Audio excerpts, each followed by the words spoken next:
হচ্ছে এসআইআর এর ফর্ম। এই এসআইআর এর ফর্মটা কিভাবে ফিল আপ করতে হবে এটা নিয়ে অনেকের মধ্যে অনেক দ্বিমত তৈরি হচ্ছে। বর্তমানে আমরা দেখছি, আমরা বহুবার বলার পরেও অনেকে ফর্ম কিন্তু ভুল করে জমা দিয়েছে। তো আমি এটা একটু স্টেপ বাই স্টেপ একটু সহজে বলছি যে কিভাবে এটা ফিল আপ করতে হবে।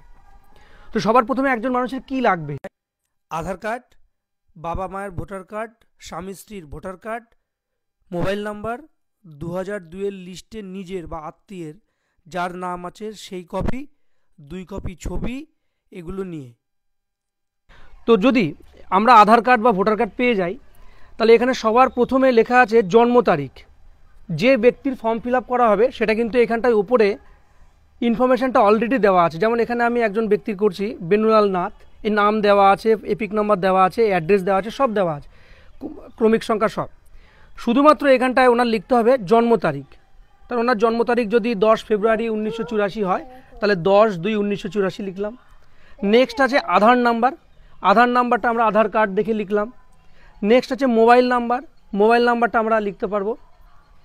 পিতা বা অভিভাবকের নাম, এই জায়গাটায় অনেকের মধ্যে সমস্যা হয়। পিতার নাম যেটা হবে, যে ব্যক্তি আছে তার পিতার নাম নর্মালি লিখবে।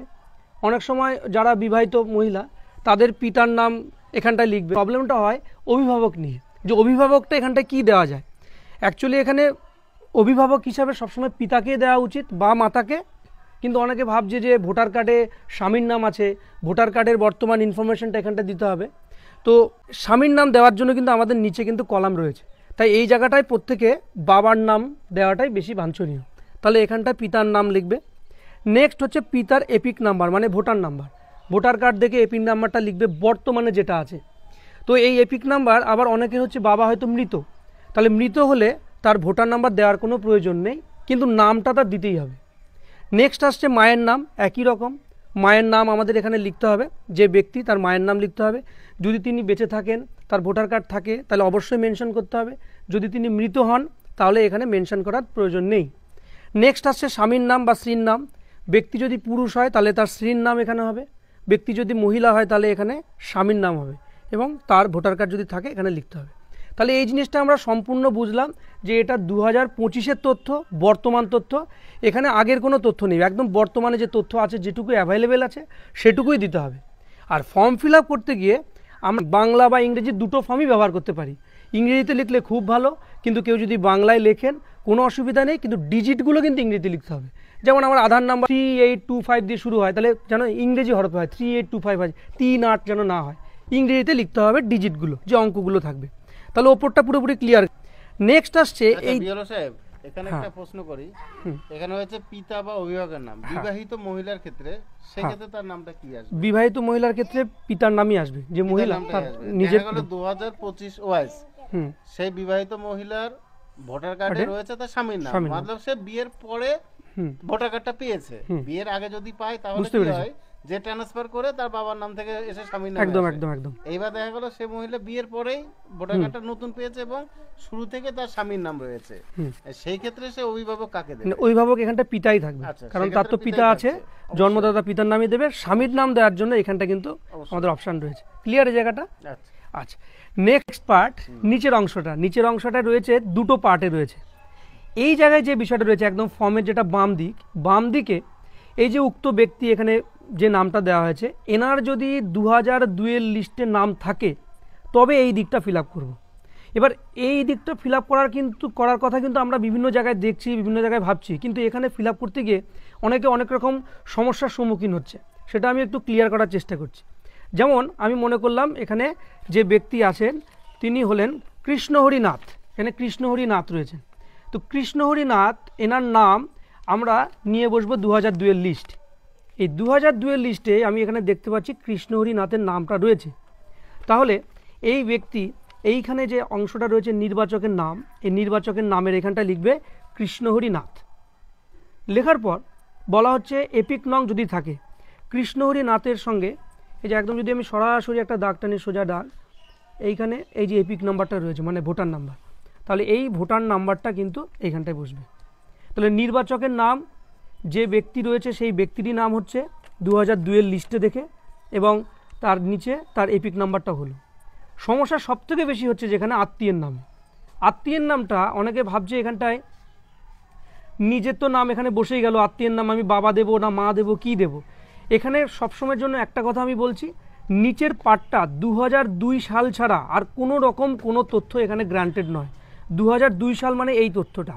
এই কৃষ্ণহরি নাথের পাশে আমি সোজা গেলে দেখবো এখানে একজনের নাম আছে, এটা হচ্ছে কৃষ্ণলাল নাথ, এবং পাশে লেখা আছে পিতা। আমি এই নামটাই তুলব, এই কৃষ্ণ, এটাই হবে আত্মীয়, এবং সেই আত্মীয়টা কৃষ্ণহরি নাথের পিতা, আমার এখানে পিতা লেখা আছে পাশে, তাই আমি সম্পর্কের জায়গায় লিখব পিতা। তাহলে এইখানে 2002 এর লিস্টে যে ইনফরমেশনটা রয়েছে সেই ডুপ্লিকেট আমার এখানে তুলে দিতে হবে, এখানে আদার্স কোনো তথ্য আসবে না আত্মীয়ের নাম। যদি ভুলবশত অনেকের মনে হতে পারে দাদা আমার এখানে কৃষ্ণলাল নাথ আমার পিতা হয়, কিন্তু ভোটার কার্ডে কোনো কারণে অনেকের স্বামী চলে আসে, ভুল আসতেই পারে 2002, হ্যাঁ এপিক কার্ডে বা এই লিস্টে, এই ভুলটাই তুলে দিতে হবে। কারণ এই টোটাল রেকর্ডটা আমাদের করা রয়েছে এআর অফিসে, আমাদের ওইখানে অফিসে যেহেতু রেকর্ড রয়েছে, যদি মিল না পায় তাহলে সেটাকে ফলস বলে দেখা হবে বা হিয়ারিংয়ে যেতে হবে তার। এই হচ্ছে মেইন জায়গা। তারপরে জেলার নাম দিলেন, যে যার জেলার নাম, রাজ্যের নাম, বিধানসভা ক্ষেত্রের নাম। এই বিধানসভা ক্ষেত্রের নামটাও আমরা যে লিস্টটা পেয়েছি সেই লিস্টের একদম ওপরের দিকে এখানে যেমন লেখা আছে 78 শান্তিপুর, তাহলে শান্তিপুর হচ্ছে এখানকার বিধানসভা, 2002 সালে ছিল। তো এই বিধানসভা ক্ষেত্রের নামে শান্তিপুর লিখব, তার নিচে আসে বিধানসভা ক্ষেত্রের নম্বর, নম্বরের জায়গায় এই 78টা লিখতে হবে, 78টা। অংশ নাম্বার ডান দিকে ওপরের দিকে রয়েছে, অংশ নাম্বার 38। ক্রমিক সংখ্যা ওই ব্যক্তির ক্রমিক সংখ্যা এই যে কৃষ্ণহরি নাথের 568 হবে। এই হয়েছে যদি কোনো ব্যক্তির নিজের নামই 2002 এর লিস্টে থাকে।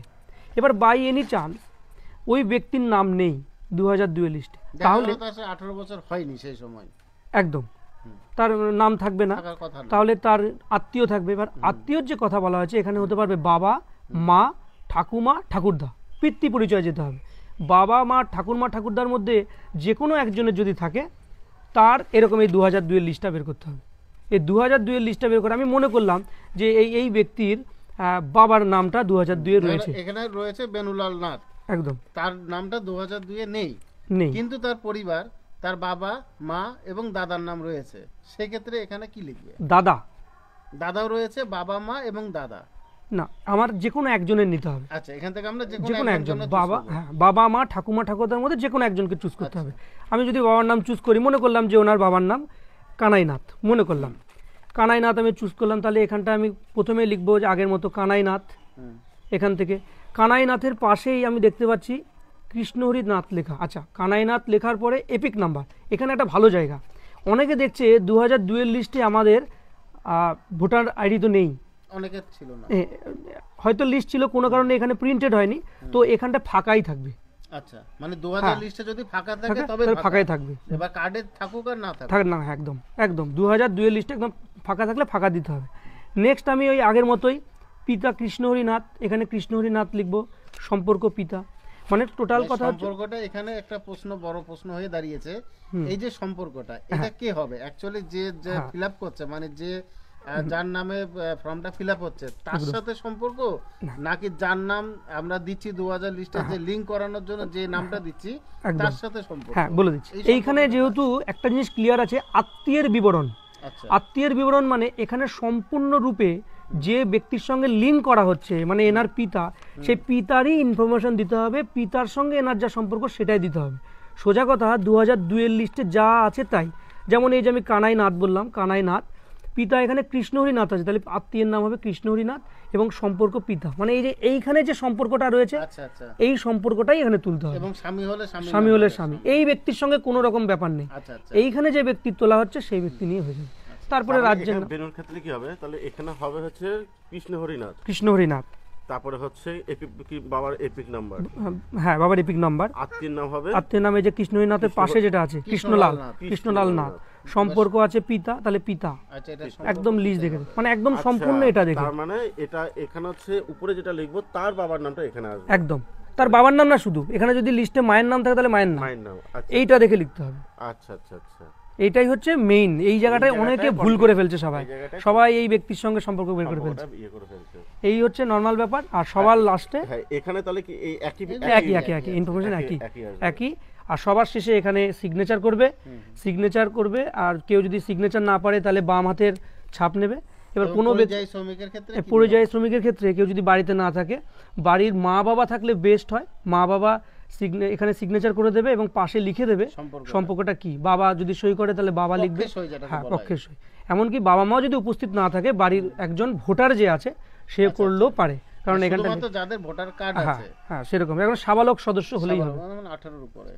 তারপরে এটাই করতে হবে মোট 2 কপি। আরেকটা প্রশ্ন করে অনেকে যে যদি কেউ অন্য রাজ্য থেকে এখানে আসে, সেই ক্ষেত্রে দেখা হলো ওই রাজ্যে ওর 2002 এর আগের ভোটার লিস্টে নাম রয়েছে, অথচ এই রাজ্যে এসে যখন ফিল আপ করবে তখন সেই ইনফরমেশনটাকে এখানে দিতে পারবে?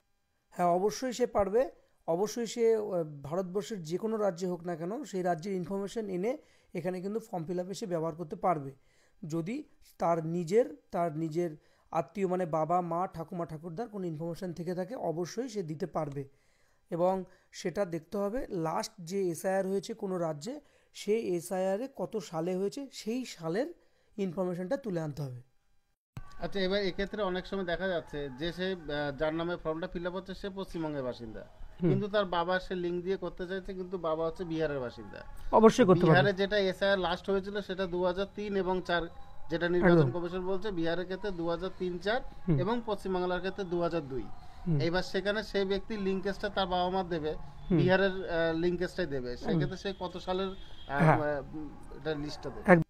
এই মুহূর্তে আমি যেটা বললাম আর কি, যে ইনফরমেশনটা যে কোনো রাজ্য থেকে সে যদি আসে সে কিন্তু ফিল আপ করতে পারবে। শুধুমাত্র তাকে যে সালে লাস্ট এসআইআর হয়েছে সেই সালের ইনফরমেশনটা দিতে হবে, এবং সেটা পাশে কোনো একটা জায়গায় সালটা উল্লেখ করে রাখলেও হবে। এবং যাদের কোনো রকম তথ্য নেই তাদের কিন্তু শুধুমাত্র ওই ওপরের যে ফর্মের উপরের পার্টটা, সেই উপরের পার্টটাই ফিল আপ হবে, নিচের দিক ফাঁকা থাকবে এবং সেভাবে জমা দেবে। তাদের পরবর্তীকালে হিয়ারিং হবে এবং ডকুমেন্টস বিভিন্ন রকমের দেখা হবে, যেটা ফর্মের পেছনে লেখা আছে আসবে, ওখানে কিন্তু নাম থাকবে না। আর প্রত্যেকের 2 কপি করে করতে হবে। 1 কপি আপনার যে বিএলও থাকবে সেই বিএলও সাইন করে আপনাকে রিসিভ করে দেবে, সেটা যত্ন করে রেখে দেবেন। কোনো রকম যদি সমস্যা হয় সেটা আপনি দেখাতে পারবেন। এবার জমা দেওয়ার কোনো নির্দিষ্ট দিন বা কতদিনের ভিতরে জমা দিতে হবে? 4ই ডিসেম্বরের মধ্যে সম্পূর্ণটা জমা দিতে হবে। এবং তার আগে জমা দিয়ে দেওয়াই ভালো, কারণ এরপরেও বিএলওদের অনেক আনুষঙ্গিক কাজ রয়েছে। হ্যাঁ, আমরা এসে নিয়ে যাব। শুধু একটা জিনিসই মনে রাখতে হবে, ওপরে 2025 বাড়িতে এসে আপনাদের ফর্ম কালেক্ট করে নিয়ে যাবে। এই পর্যন্ত নমস্কার। ঠিক আছে, আমরা চেষ্টা করলাম একটু তথ্য দেওয়ার। ঠিক আছে।